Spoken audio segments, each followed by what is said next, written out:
This is Michael McKean, a.k.a. Morris Fletcher, a.k.a. Chuck McGill. You know who I am. But it's time for Inside the Gilliverse with Eric Broadbent.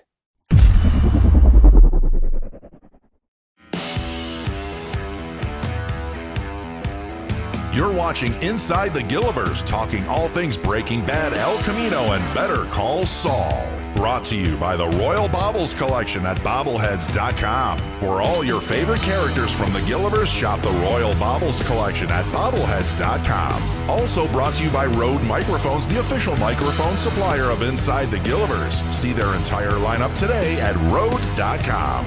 Now please welcome your host, Eric Broadbent.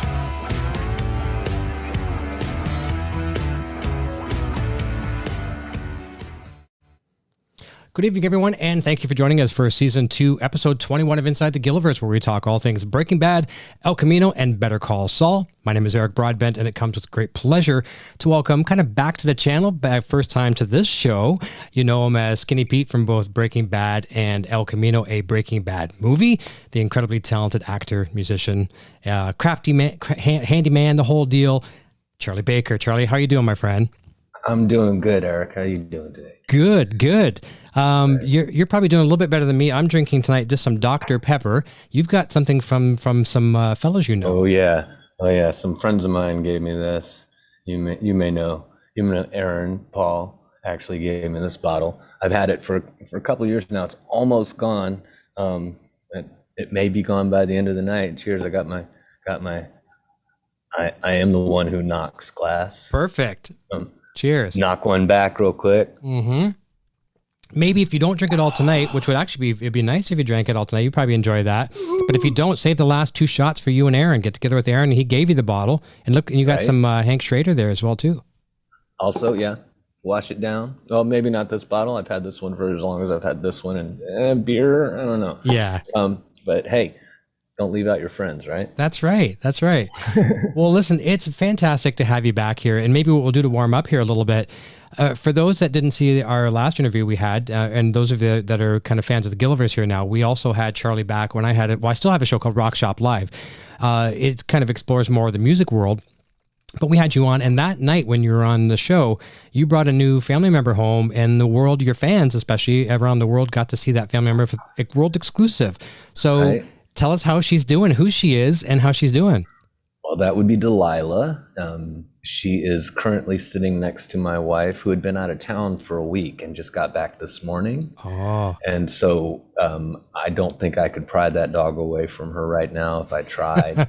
She's about 100 times as big as she was when I first brought her on.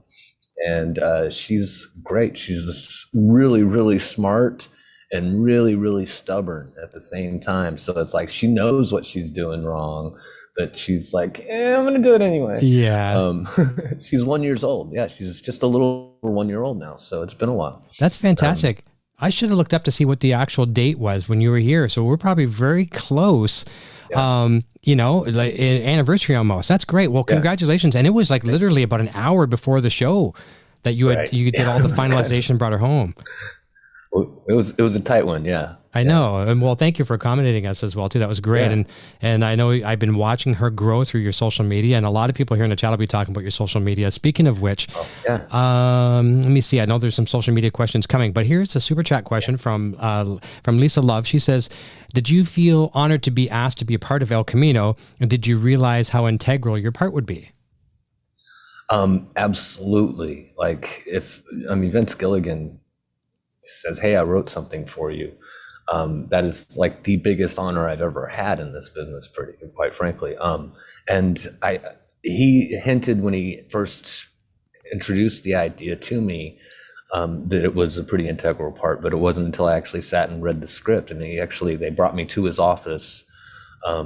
He wasn't there, but I went into his office and sat and read the script in a safe, secure place where it couldn't be copied and stuff seen. And I was blown away by the fact that they made such a big part of that movie. What he called was the Ballad of Skinny Pete. Okay. And just that the first act And it was, to me, that was like, oh, how awesome is that? Yeah, it was great. Thanks, Lisa. Glad I got to tell you that one. It really, I guess, well, how can we say it? It really made people feel differently about Skinny Pete. I mean, everyone, I think, kind of loved Skinny Pete as it was, but just like, holy cow, what a heart, you know, and just like he'd literally get clothes off his back, you know, not for the vertically challenged, or what just right. Sasquatch, whatever. It was hilarious. But yes. Yeah, that's great. I mean, a very important part in the movie. And obviously some deleted scenes too that never made it, that you had some roles in too. Yeah. Well, they turned the biggest deleted scene that I had was they turned into the initial trailer, the interrogation. What was deleted from the movie was me practicing that speech while playing video games as the police were rolling up to my house.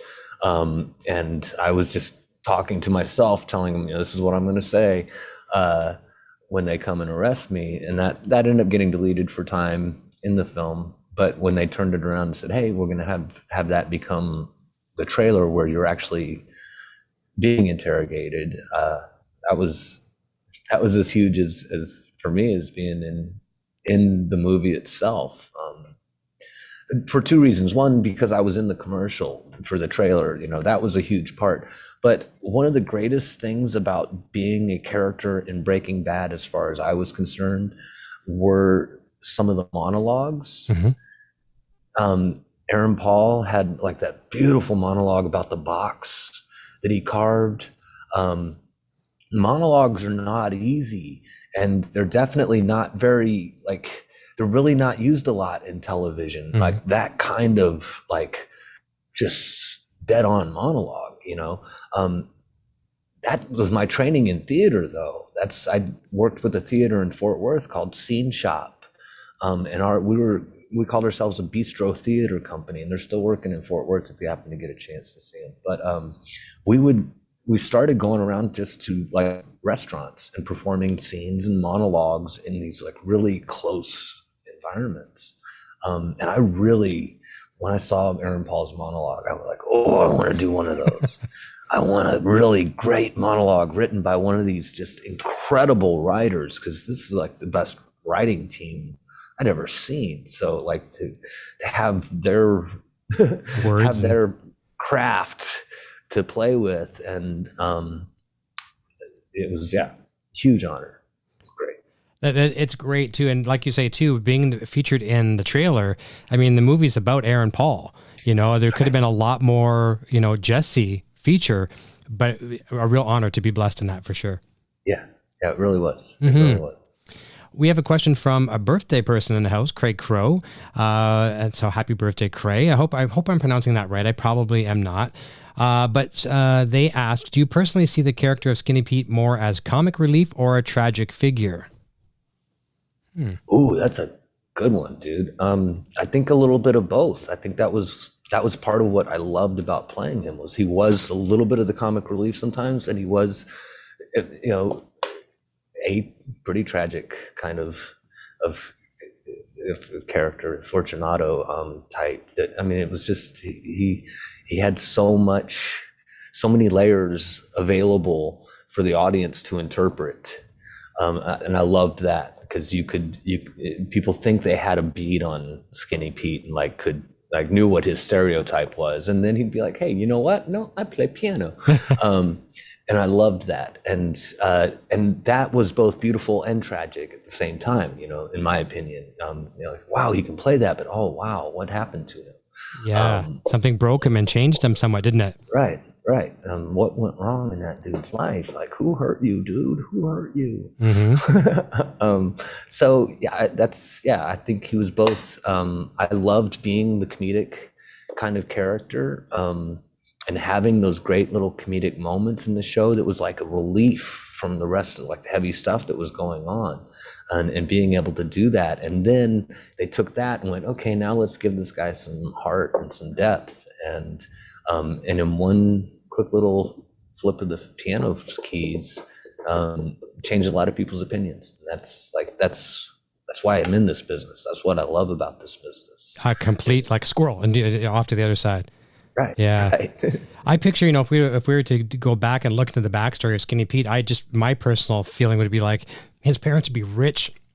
And because he got the classical training and everything, maybe trained in the conservatory or something of that nature, and just rebelled against his parents, or something happened and he just went off to that right little path.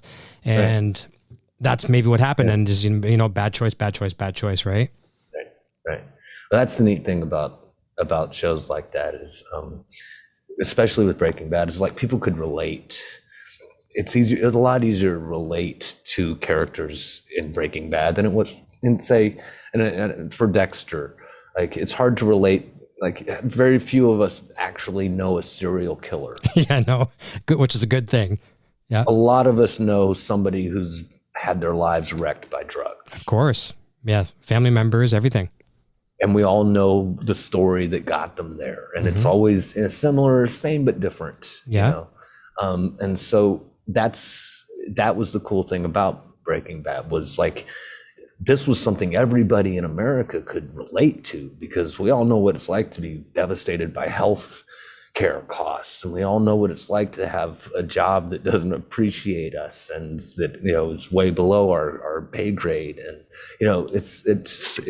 it goes on and on with so much we could relate to. Which is hard to relate to, like in Sopranos or The Wire. A lot of people have friends who have been in prison, but like a lot of people haven't actually been there too, so all of the things that you can relate to in a show, Breaking Bad had. Well, how many of us right now, and you and I included, plus everybody in the chat, how many of us know a shady lawyer? Right? You know what I mean? Yeah, I mean, completely. I mean, I know we have a lot of lawyers in our small town, and I think probably I don't think there's an honest lawyer among them. I don't know if there is really such thing as an honest lawyer, is there? And be careful, my wife is an attorney. Oh, there you go. There you go. So I'm going to backpedal a little bit now as we back up. I had to lose all of my good attorney jokes. Oh no, man. Yeah. Oh, I mean, she is the exception to the rule, though. There you go. It's, what was the difference between an attorney and a catfish? Okay. One of them is a bottom feeding scum feeder, bottom feeding scum sucker. Okay. And the other one's a fish. That would have been good jokes around the dinner table with Chuck McGill and Jimmy. That's a good one. I should have had the sound effects handy. That's good. Here is it's relatable for sure. That's why it's so, and that's why I think this, I don't mean to go off on a complete tangent, but The Simpsons, I watched them. I kind of gave up on The Simpsons after like 300 seasons, whatever. But I loved them, and everyone could relate to dysfunctional family, a dad that's just crazy, right? So it was pretty good. Right. A question from Zoko Santos. So we kind of touched base on this about the scene being deleted and becoming part of the trailer, but he's asking, was it intentional to remove the scene if you're being questioned by the DA in El Camino and then put in the trailer? So obviously come down to an editing decision, and maybe the scene wasn't maybe the scene that would tell the story, but certainly important enough to maybe even as a teaser or a clickbaity kind of thing. Yeah. Yeah, the intention was to have it in the movie, and then when they edited the movie, they went, "Oh, this kind of takes out of the tension of Aaron trying to get away from these cops." It focuses more on Skinny Pete's ordeal than Jesse's current situation of trying to hide from these cops that are currently coming to his house. And it's either a 3-hour movie, or we cut out some of the things we like. And that's one thing you learn in this business, like. And the editors will say it, sometimes you have to kill your babies. Like, you have to, like, the things you love the most. Like, that was a great scene. It was an awesome moment. It was a really cool moment, but it didn't help. It didn't help tell the story right at the time. So luckily they took that and went, hey, how can we still use that? And I don't really know the thought process. It was almost a year after we filmed the movie that they came ahead. Hey, you want to shoot this commercial and this trailer for it? And here's the script. And went, wow, yeah, absolutely. It wasn't intentional to necessarily take it out of the movie and put it on as a trailer. It just kind of really worked out well that way. evolved. Well, I know firsthand what you're saying, because just a couple episodes back, we had Chris McCaleb on the show, one of the award-winning editors on Better Call Saul. Right. And he was telling me about one scene where, I mean, he's a major fan of Dave Porter's music, as you would be too, in both production. I got it right here. Check it out, right? Yeah. Speaking of which, I'm thinking about taking the vinyl out of that and sticking it in a package and sending it down to you. I'd love to get you to sign that for me. Oh man, It'd be great. Yeah, I have one of those myself. It's my office. But I love it. I can't stop playing it. It's a nice collection. But obviously, we're all a big fan of Dave Porter's music. But Chris was saying there's one particular scene, and I apologize, I forget what scene it was, but it was in Better Call Saul, of course, and he didn't want music in it. Chris didn't want the music in it, and I guess they insisted on having the music in it because the scene was just so good. And it's nothing to take away from Dave Porter. It's just the scene he thought in his mind would be better without music, and then the music was added, and it did make the scene. And so it goes to show you how everyone is a team effort. Like some of the things you might have, like it's good to have an open mind and listen to everyone's suggestions, but it is a team that puts it all together. Right. That's the beauty of filmmaking and television, is it's a collaborative art. Mm-hmm. You have 100 different artists all working together to create one art piece. Mm-hmm. And that's like, it's amazing to see. And if they're doing it right, and you can see this, like any team that I've worked with Vince, on Breaking Bad and El Camino, and I'm sure Better Call Saul, because it's a lot of the same team. Mm-hmm. To see them all just get to be artists, but like they know what they are all on the same like wavelength, and it's just amazing to watch and to be a part of. And it's like, because it isn't, you can't give just one person all of the credit for all of this. As much as you would like Vince, like he created all this. This was all his idea, and he did coalesce this idea and the visuals and like how it was going to be presented. And then he hired the best people he could to execute that. That's right. And then they all each perform their jobs impeccably, in a way that makes just beautiful, beautiful stuff. And it's like watching a moving canvas. It is. well, even people like Brian and Aaron, like the two main focal characters in the show, even I'm sure they would say, I'm certainly not going to put words in their mouths, but they are, they might be a large spoke on the wheel, but there is that wheel. It takes some spokes out of that thing, and I think it starts going out of alignment, and it starts going like a Walmart shopping cart, right? Then it just tanks. So it's as good as the entire team. Nothing is as good as everyone together. Right. Yeah. Right. Great production. I mean, everything, and plus, I mean, Vince hires and works with the best people. A major supporter of women, and not only in the writers' room. I mean, some of the best episodes are written by women. He's a great guy. Here's a question from Mike Fallout. Says, can you share any backstory on the filming of the laser pen scene in Felina at Elliot and Gretchen's home? That was fantastic. Trained assassins. Yes. The funniest thing about that finale was so hush-hush that our scripts came like a CIA document. It was like just redacted, and the Skinny Pete says, redacted. And so I don't know what Matt knew, Matt Jones. Yeah. The only thing I knew was when we get into the car, into Walter White's Volvo, and we hand him these two laser pens, and he hands us money, and we have that dialogue. We're told, make sure you you flash your laser pens at the camera while you're handing them to him. But we didn't know anything else about why we had laser pens when we got into the car. Neither of us were actually the people shining those laser pens on Gretchen and Elliot. Okay. That was one of, I think, the art department, on a ladder, holding it very, very still for a very, very long. You have to prop your hand and hold. Yeah. Right. Yeah. because in order to keep that thing still from a very long distance, I think they actually had to like put it just like set it still and leave it alone kind of thing.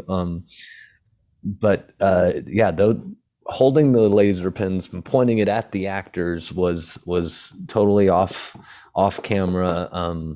Some other great person got to do that job. We were just told, hey, hand these pens to him, say your dialogue and leave. And like good little actors, that's what I did. I have no idea what this is for, but here you go. So I was really like, it felt kind of shady and all, but there it was. And so it wasn't until we actually saw the scene, and when I saw the laser pointers point at them before you even saw us in the car, but when I saw the laser pointers point at them, I went, oh, that's us. That's why we're here. That's why we're here. Ooh, that's why we were in the car. I was as much of a fan as any of the big hardcore fans. From the day the show started, I watched every minute of it, and I wouldn't read the scripts. If I could avoid reading spoilers, I wouldn't read it so I could watch it as it happened. Nice. And that one I got to see with, I don't know, 5,000 people in a big, huge at the premiere. Hollywood Forever Cemetery premiere that Aaron Paul had hosted, and I guess and I mean that was like the roar of the crowd when Skinny Pete and Badger came jumping into Walter White's car at that point. Was like the biggest moment of the movie at that up of the episode up until that point. That was great.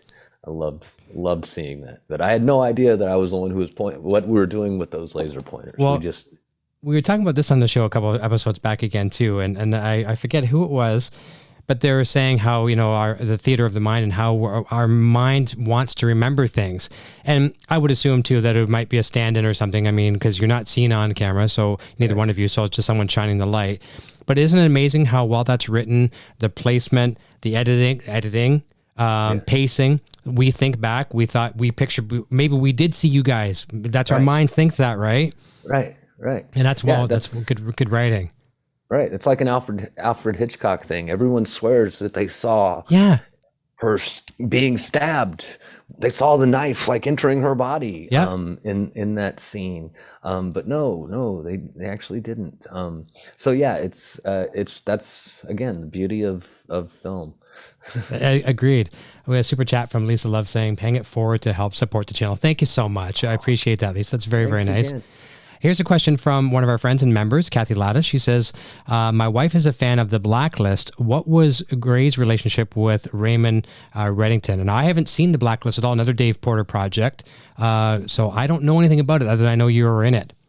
I know. Well, in the beginning of the show, the idea was that I was going to be his right-hand man, his like most trusted friend. My impression, because we don't really always talk about the exact history of a character. Mm-hmm. And some, like I said with Skinny Pete, sometimes suddenly it changes on you. My impression was that maybe they had served, that my character and Raymond Reddington had served in the military or in some type of mercenary service together. And that I was like a very trusted companion friend, who could, who he knew would, do what he wanted. Spoiler alert: my character ended up betraying him later on, and so he killed me, killed Gray. Yeah, but yeah, he was a very trusted friend, and like I said, I think they served at some point together in some type of military capacity. Okay. How I was trying to play it anyway. I was getting in the zone today and watching a bunch of things on you again, just so I like to do that on show day, and last night actually, and in your demo reel I saw that. I won't say too much, but there's a plastic bag, and then that was kind of weren't packing a lunch, we'll say that. Yeah, pretty violent. Do you think I'd like that show? Should I watch it? Well, you're in it. I guess I should, right? It's not bad. I mean, it's coming to a close. So like if you want to binge something, it would be something to binge because it's got a few seasons. If you like, FBI crime kind of stuff, it is kind of fun. It has, it's definitely a spectacle kind of show. Okay. Like they like their helicopters and explosions and, it's a fantastic show. It's a good show. It's a fun show. Yeah, I'll check it. How many seasons roughly right now? How many is there? Oh, I've lost count, quite frankly. Honey, do you know how many seasons Blacklist is on? Huh? Like 10, maybe? Oh, that many? Wow. Like okay, so my wife's going like, no. Not that many yet. Okay, so I'm wrong. I got some catching up to do then. That's for sure. I'll look into it for sure. There's no problem with that. I'll love to do that. We're going to jump over in a second to do some audio questions. Yeah. But before we do that, I have 2 of them tonight sent in from our members and friends. And for those of you who want to send in questions for our guests for future episodes, just hit that join button down below, and you get other perks with this as well too. So Tom, I was talking to you about this off the air, but I didn't tell you what the answer is. So then, in fairness, that Charlie does not know the answer to this question. There is a clue in front of him somewhere, so I won't say what that is. He might be looking at a clue. I don't know. But Tom Schnauz come up with this thing that, we take off into this Gilliverse, this imaginary black hole or universe out there that contains everything that Vince Gilligan created. And when we get there's a bit of a smell, and it smells like this and this. It's a 2-part thing. So I'm going to ask you, what do you think it smells like in the Gilliverse? Well, to me, it always smelled like cotton candy flavored rock candy. Okay, that was a good one. Incorrect, but I love it. There's a correct, not just what to me. Okay. No, well, it's to you, but I mean, you might get the right answer. You never know, right? Okay. And there is a clue in front of you somewhere. Is it bacon? Is bacon? One more ding from Hector. Ding. Yes. Ding ding ding. Okay, so you got okay. One right. So Axe spray was not the correct answer either. Damn. But the rock candy, that was a good answer. That's cool. I like that. Well, the right answer is bacon and fear. Like right now, bacon kind of like I smell some. I don't. I'm not scared of anything right now. But there's a fear smell in this room right now. It's horrid. Right on. So Skinny Pete never had any fearful moments really on this show. So that was not Skinny Pete's experience as far as I'm concerned. Okay. So there you go. Cotton candy and Axe spray. Yeah. Richard O'Brien in the chat saying fear and bacon. We got it for sure. And next week on the show, I was telling Charlie off the air, we've got JV Blanc on the show, who plays Barry Goodman, Dr. Barry Goodman on Better Call Saul and Breaking Bad. And he's well known for his voice acting, a legend out there as well too. So we're going to propose a question to him next week. And you guys can all think about this as well too, because I'm still trying to find the right answers. What does it sound like in the Gilliverse? So start thinking about that one. I've got a couple answers I'm going to officially coin as the right answers. It's my show, my answers. So we'll come up with that. Cheers. Having another one there? Half a one. All right. I got a little bit of Dr. Pepper left. So cheers to you. Cheers. Awesome. Cheers. Lukewarm Dr. Pepper. Okay. So now we're going to go over to the audio questions. And I think the first one I have here is from Karina. And here is Karina's question. Hi, Charles. Welcome back. This is Karina. You've said you have a deep connection to music and see it as a soundtrack to life, which I can totally relate to. I think certain songs can transport you back to a certain moment in time and bring about vivid memories. You and I are both avid Beatles fans. What is your favorite Beatles song and favorite Beatles album?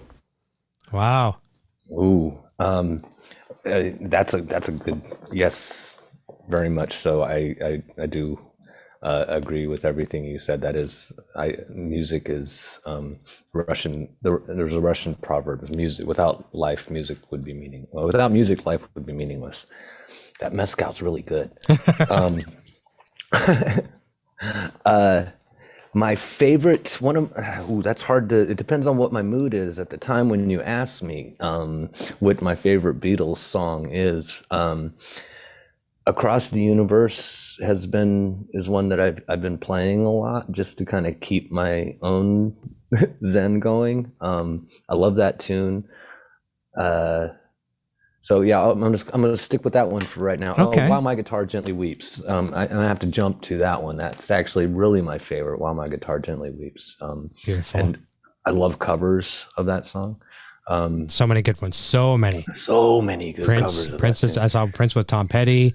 Both gone. Yeah. Right. Amazing. Geez. Jeff Healey here in Canada. My favorite album from the Beatles, I think, would be the Apple album, the White Album. Just because of the eclectic nature of it, and Happiness is a Warm Gun, and things like that. So, Do you listen on vinyl? Are you a streaming guy, or? I haven't listened to vinyl in a long time. I mostly listen to my phone. Somewhere a long time ago, when I was in college, I had to drive to school. I had a really long drive to school in the morning, and I would turn on the radio so that I could wake up to listen to music. And these radio morning jocks would just, like DJs, would just talk and talk and talk and talk and talk. And I was like, I'm done with this. So at that point, I would only listen to CDs. And through most of my early 20s, I only listened to like Led Zeppelin and Pink Floyd and like just the albums that I had. I refused to listen to the radio because I was so angry at DJs just blah, blah, blah, blah, blah, shooting off their stupid ass opinions all the time. Yeah. And so I kind of lost track of like contemporary music. Yeah. Like, I had no idea what was playing. And so then and that's kind of where I've been stuck. I'll be honest. That's where I just kind of stuck. Not too long ago, I started doing one of the like Pandora and letting it like introduce me to some new stuff. That's nice. I'm finding some newer music. But I'm like, I don't have like a style, like a genre that I like. It's very eclectic. That's good. So, that's good. Yeah, I appreciate it. But like most people have no idea, like, who are you talking about when you're talking about? And that's fine with me because music's like Caroline said, music is like the soundtrack of life, and I just like the songs that really have deep personal connection to me are the songs that I listen to, and it doesn't matter what the band is. That's right. Yeah, that's Karina. Yeah, but I get that. Thank you. That's okay. And if fans should look at some of the songs that have been in all of the shows, Breaking Bad, El Camino, and Better Call Saul too. I mean, obviously a lot of it is original compositions, but look at in-house, I should say, but other stuff is featured stuff from their music supervisors, and just what you could be introduced to. Yeah, a lot of the stuff on my phone is from Breaking Bad, from that soundtrack. I'd hear a song on the show and go, "What is that song?" And I would find it. I have a lot of really favorite songs that I found from TV shows, and of course, a lot of those TV shows were shows that Dave Porter was involved in. Crazy, and so He's brilliant. No, it's okay. It's okay. I mean, just music, right? Yeah, Dave's coming back soon, probably within a couple of weeks. It was 6 weeks ago, or 6 weeks. It was supposed to be 6 weeks, so probably about 2 more weeks. He was on right around the same time as you were. We had a few of you guys and girls on the show before we decided to do this Gilliverse thing, and then so we're gonna get a few of them back. It's nice to have you back and have Dave back. Yeah. A question from Renata Rodriguez says, as an actor invitee to the American Academy in New York, I'm curious how your military parents reacted to your decision to go into acting. My dad almost beat me to death. My mom, I think she encouraged me to do the artistic stuff because of how much it pissed off my dad. And my dad would encourage me to do the sports and the jock stuff. Because of how much it would aggrieve my mother. So I came kind of a jack of all trades, kind of at that point. But no, my mom just always like, oh, you're never going to be good enough. You're never good looking enough. You're not tall enough. You can never make it. You'll never be able to support yourself as an actor. What are you going to do for real? My dad I had a presidential appointment to West Point. Which probably not easy to get, right? Not easy to get, and it was because he's he was a high-ranking military diplomat. Like he worked with the United Nations in the Middle East for a long time, and was the one who he dismantled the Berlin Brigade. And, Wow. The Berlin Wall went down. He was commander of the Berlin Brigade and in charge of dismantling the entire operation. And part of his retirement ceremony was the Berlin Wall coming down with Pink Floyd playing at his retirement ceremony. Oh. I wasn't invited because I get it. but so yeah, he almost beat me to death, almost broke my back. He beat me so bad when I said no, I wasn't going to go to West Point. I wanted to be an entertainer. A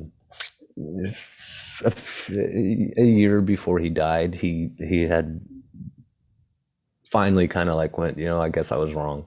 And that was a neat. He didn't really say that, but like in his Own way, right? Yeah, in his own way. He said, I didn't. I asked him for advice, and he said, obviously, you know better than I do. Wow. And I was like, Wow. okay. But he was a fan of Breaking Bad, and he would often want to talk about Walter White's character in the show.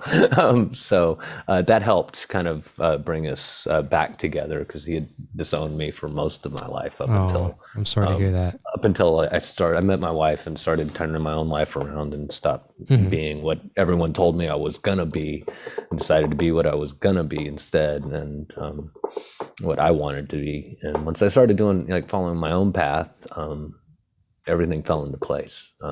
Good for you. Well, that's a great piece of advice right there. If that's the biggest one thing we can say as a takeaway tonight, there's so many people that tell you what you're not going to be. You're going to be a bum. You're going to be just like your last generation. It's going to carry on, blah, blah, blah. If you have a passion for something, it's nice to have a safety net, like you have a great education. I'm certainly not encouraging people to just jump out of school.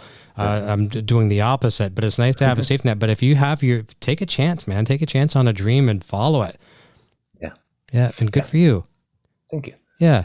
And I assume you don't regret not going for 1 minute, right? No. I had, when I was 10, I met this Native American artist named Quanta. She was a friend of my mother's, and my mom was an artist when I guess before I was born, or when I was a little baby. But this lady, this artist, asked me what I was going to do, and I told her, well, my dad wants me to be in the Army, so I'll probably join the Army. And she said, don't do that. You have an artist's soul. You need to be an artist. And I didn't know her. I'd never met her. But it was like she had this, she was an artist in New Mexico and had this beautiful museum kind of house, or all of her art was all over the place. And I was in awe of her, and it was like a spiritual connection kind of thing, where she's like, no, you need to be an artist. The military will kill your spirit. Yeah. And I believed her, and because I didn't like the military life. I'd been on military bases my entire life. And move, right? Probably a lot. Every year of my life. And my parents were divorced, and my mom was crazy, so I moved at least twice a year, because my dad would be stationed to a new place, and my mom would get evicted from where she lives and have to go run off somewhere else. So there was always I was a nomad. Yeah. And I didn't like it. When I met my wife and we settled into a house, the first time I ever lived in a house longer than a year was when I lived with my wife. We lived in a house for 8 years, and I almost cried.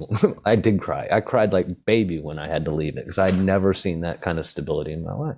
That's great. So yeah, I'm all in with my choices at this point. I was telling somebody, a bunch of crap, pretty crappy childhood, but for the last 22 years, I've been living in the happily ever after part. Nice.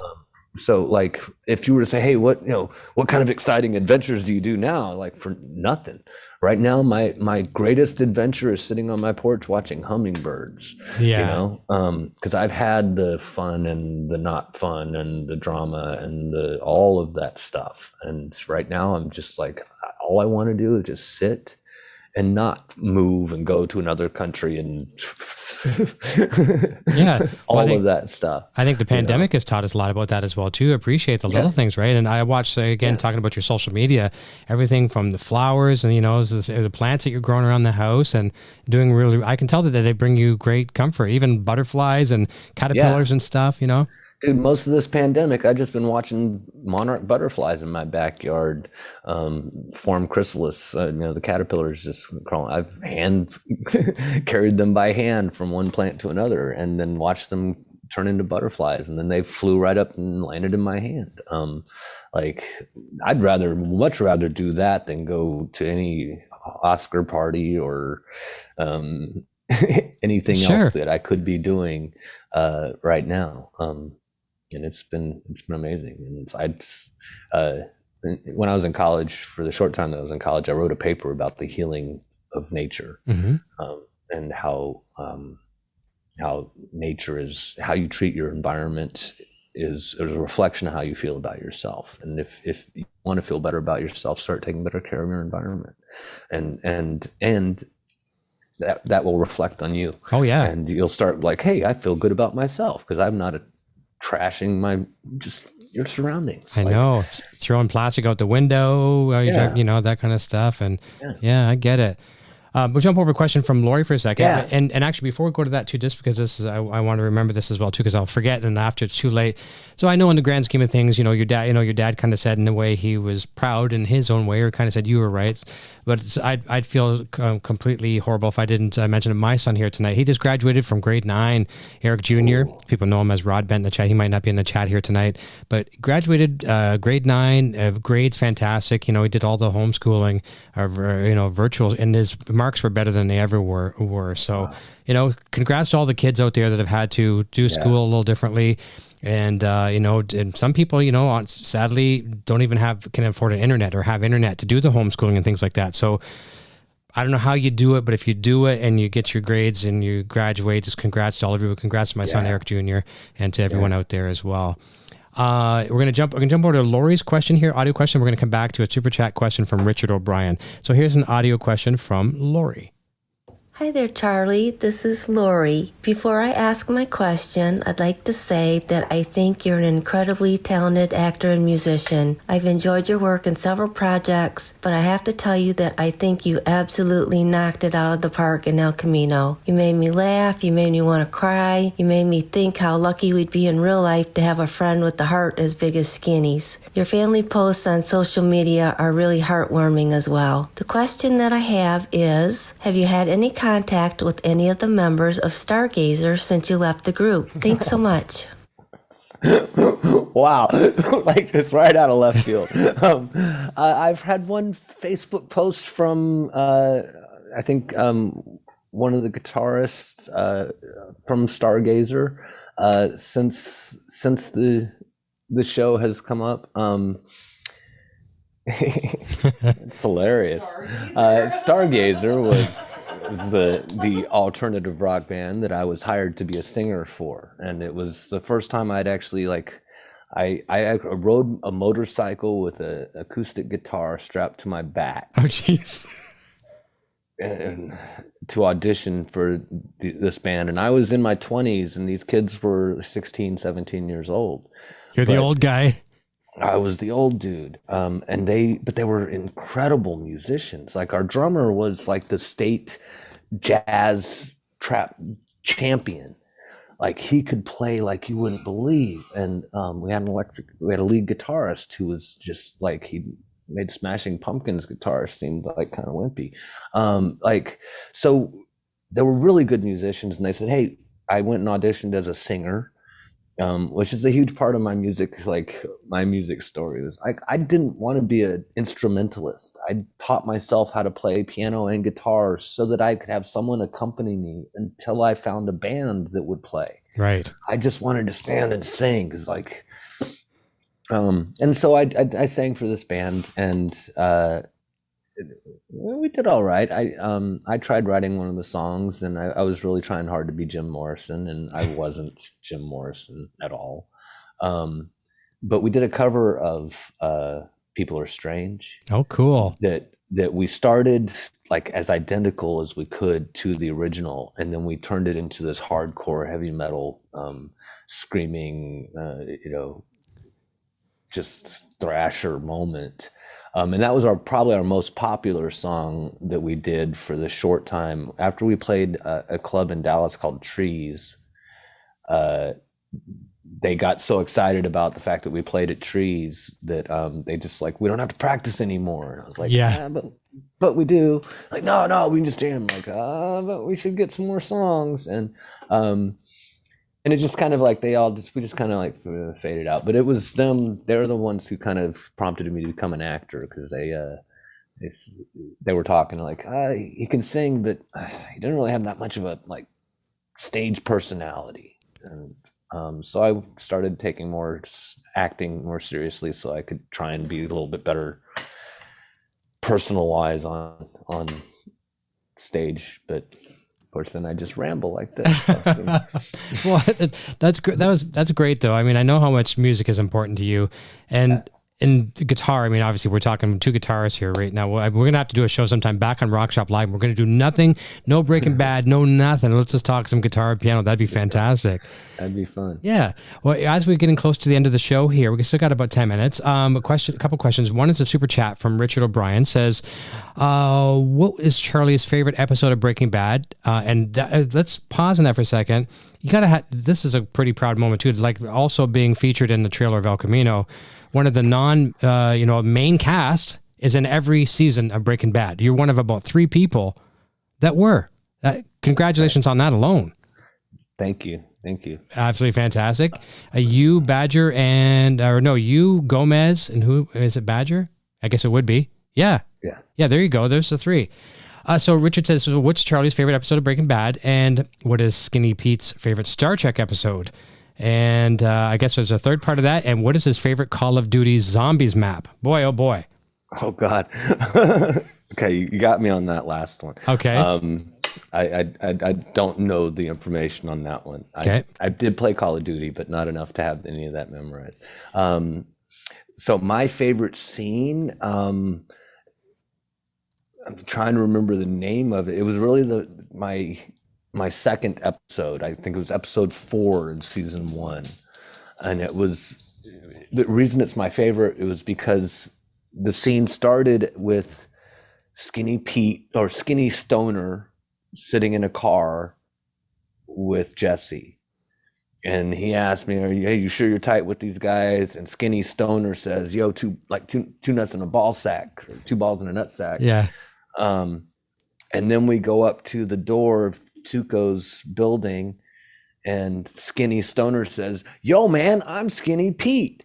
And then the next line that I have says Skinny Pete and not Skinny Stoner. Oh. And like, I was hired to be a day player for my first episode, and I wasn't supposed to come back. I had like 3 or 4 lines, and then I was go find another job, dude. Yeah. And luckily I didn't find another job, because they called me back and went, hey, can you come back and do another episode? And that episode is the reason why I had to join the Screen Actors Guild, which in my training in Texas, which is a non-union right-to-work state, I was taught, don't join the Screen Actors Guild until they tell you have to. Okay. Because then it becomes kind of a badge of honor, because that means that you're working, and the only reason you have to join is so that you can continue working.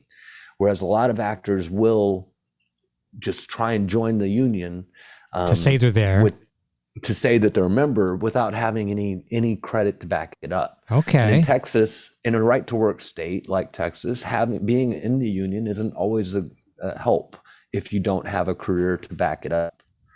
Because it's hard to get the few union jobs that come into town.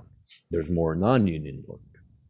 So being told to join the union was a big deal for me. And then getting a character name made me feel like, hey, maybe they might bring me back again. Like, I'm not just Skinny Stoner now. You got a name. I'm Skinny Pete. Yeah. And that was huge for me. So that episode is probably my favorite episode. Skinny Pete's favorite Star Trek episode is the one in which they did it was a Shakespeare remake, where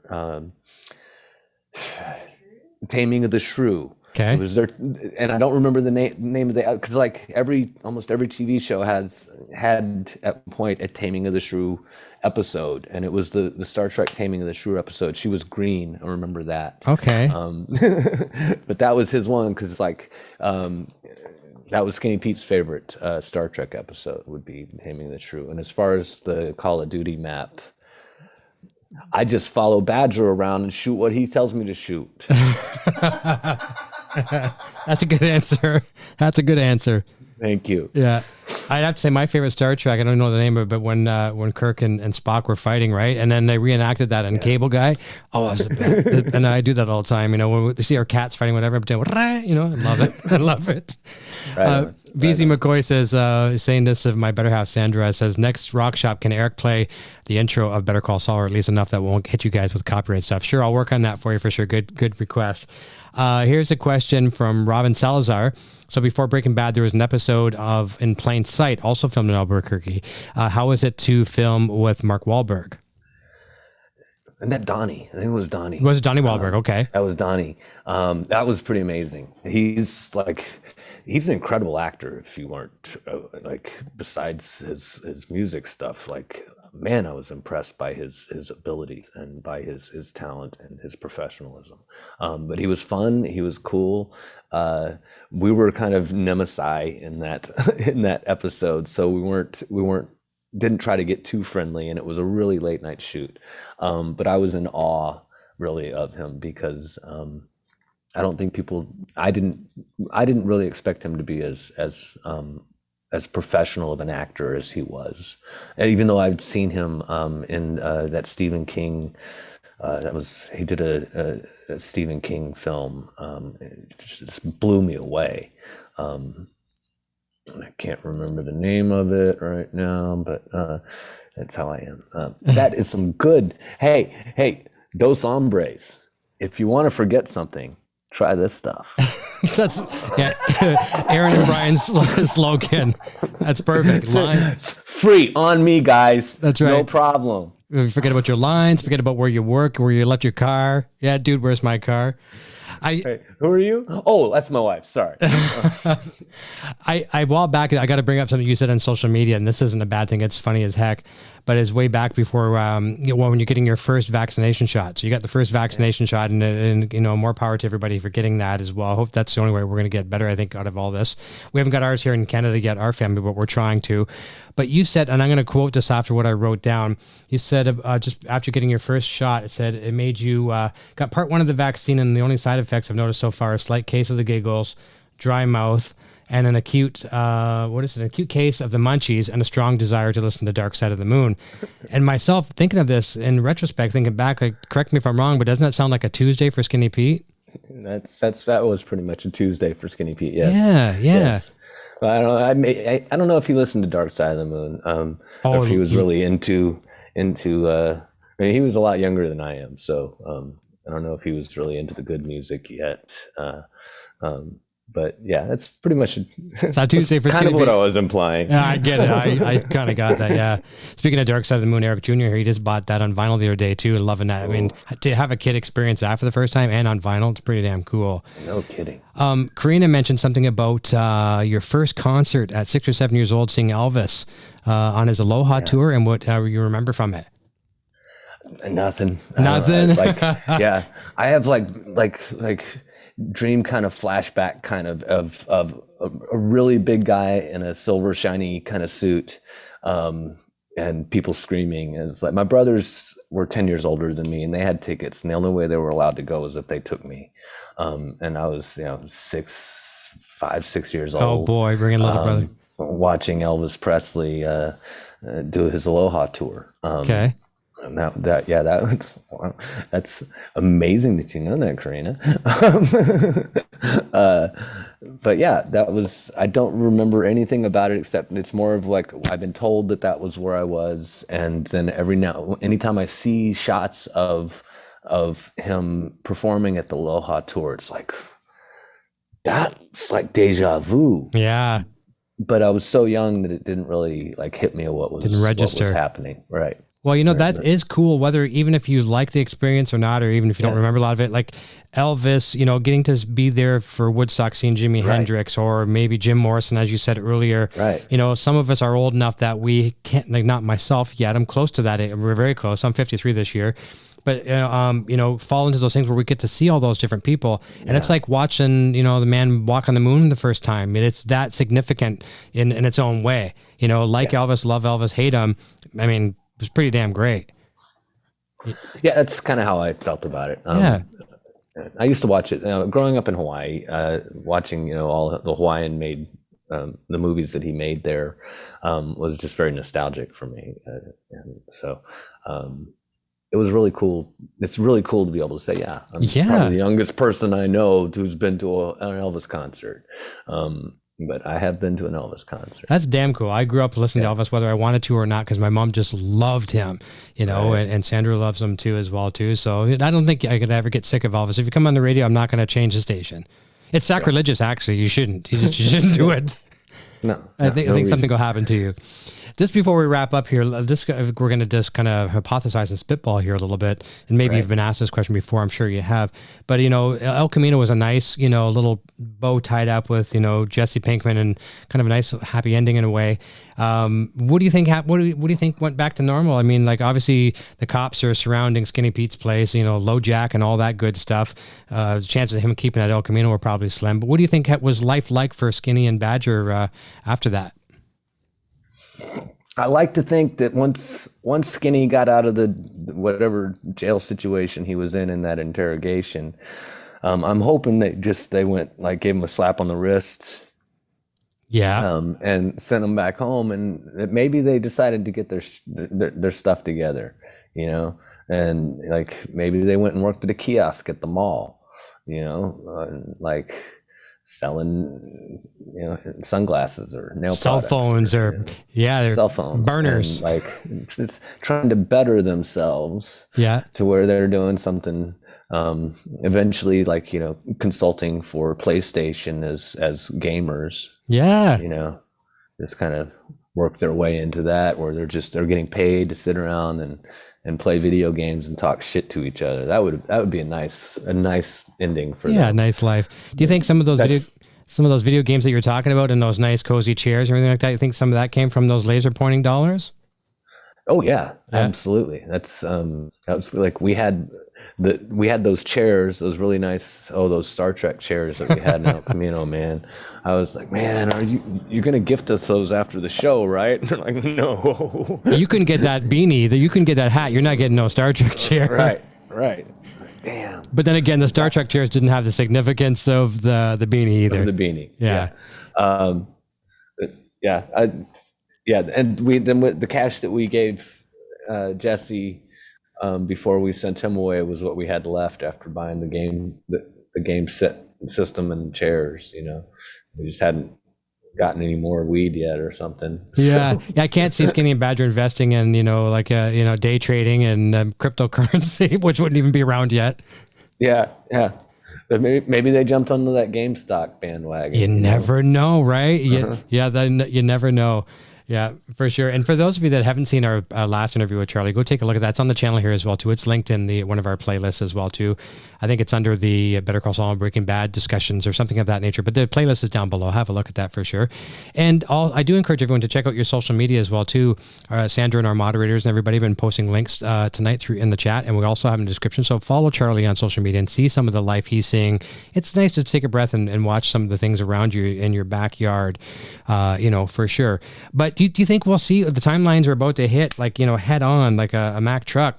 Do you think that we might see any hint of, or, I mean, I know if there's anything that you do know, you can't say, but I mean, would it be nice to see Skinny and Badger somehow just I don't want to say a cameo because cameos suck, in a way, but wouldn't it be neat if they could be involved somehow in season 6? Yeah, I would love, honestly, I've been pitching to the entire staff at Better Call Saul, hey, bring me on. I want to play with you guys. I would love to go on as Skinny Pete. It hasn't happened, so I'm not divulging any information. There is no information to divulge. There you go. So that we got that clear. Yes, I would love to. If they asked, I'd be there in a heartbeat. Even if it was for a cameo, I guess. But well, you never know. I mean, I think they're only up to episode 7 so far out of 13. Tom's out there in Albuquerque right now, shooting episode 7. So 6 more to go. Just knock on wood, right? I'm sitting here. Yeah. Fingers crossed, man. That'd be great. I knocked on wood. Now my dog's like, what? Oh no, someone's here. Well, listen, we're just gonna say thank you again to another super chat from Lisa Love. She says, for Eric Jr.'s graduation and the move, good luck, you guys. Thank you for letting me be a part of this wonderful group. We love the Gilliverse family, all of you guys and girls here in the chat and that watch every week. It's been, as I was telling Charlie off the air here, this is like as much as the fans say they love doing this thing, I love doing this as well too. Getting to talk to people like Charlie who has become a friend, and just meeting all these cool people from around the world. And it's nice to just let stresses go for the week and talk to everybody that loves Breaking Bad and Better Call Saul and El Camino and X-Files and everything else that Vince Gilligan's been part of. There's so many good things. It's awesome. It's great to have you back again, and I hope you and the wife have a fantastic weekend. I'm sure you will. And give Delilah a hug for us here as well too. Come here. We'll get to see her. That'd be great. Do you think she'll come over? No, she's gonna stay with Mom. Is she coming? Come on. Come here, sweetheart. Yes. Oh no. She's like, I'm just gonna dip down. See if we can. She's Delilah. There she is. There she is. Hey, hi, Delilah. Wow. Absolutely amazing. She was just this little puppy. Yes. That was amazing. Absolutely amazing. Here we go. That's my sweet girl. Hello, Delilah. I know she can't hear. Hear us anyways. It's like, I'm getting attention. That's enough. Yep. I'm getting attention. Aw. All right. That's great. You can go back to your mom. Yeah, she missed her for sure. Well, listen, I'm gonna say goodbye to you off the air, so don't go away. Everyone, thank you so very, very much. I have a list. I have to do this list because I am horrible at remembering things. I almost forgot to even send you the Zoom link, and then that's how bad I am with my memory. But a big thank you to yourself and your wife, actually, too, for giving us some of this time. Especially with her just getting back from what you said. A big thank you to my better half, Sandra Lee, who's our executive producer here. Helps us tremendously with the show. Just kicks my butt to keep doing these things. Our show sponsors, Warren and Rachel at bobbleheads.com. Check those guys and girls out for everything Better Call Saul and maybe some other things. And I'd also like to thank our channel members, our Patreon supporters, our channel moderators, YouTube subscribers, super chatters, PayPal donators, and people that buy our merch at the Broad Stash Boutique. Check that out. Next Friday night, same time, 9 p.m. Eastern, 6 p.m. Pacific. We're featuring JB Blanc, who I mentioned earlier, Dr. Barry Goodman in Breaking Bad and Better Call Saul. He's from Apex Legends. Apex, bitch. All right. And all that good stuff and a million other things. Richard O'Brien, Super Chat. Thank you. Thanks for everything he says. And if for those that you want to follow us on Instagram or Facebook, it's Inside the Gilliverse. Hit us up, say hi, all that good stuff, and we'll look forward to seeing you then. But have a safe and fun weekend. I'm going to try to do the same as well here too, and we'll look forward to seeing you next Friday right here. And until then, cheers.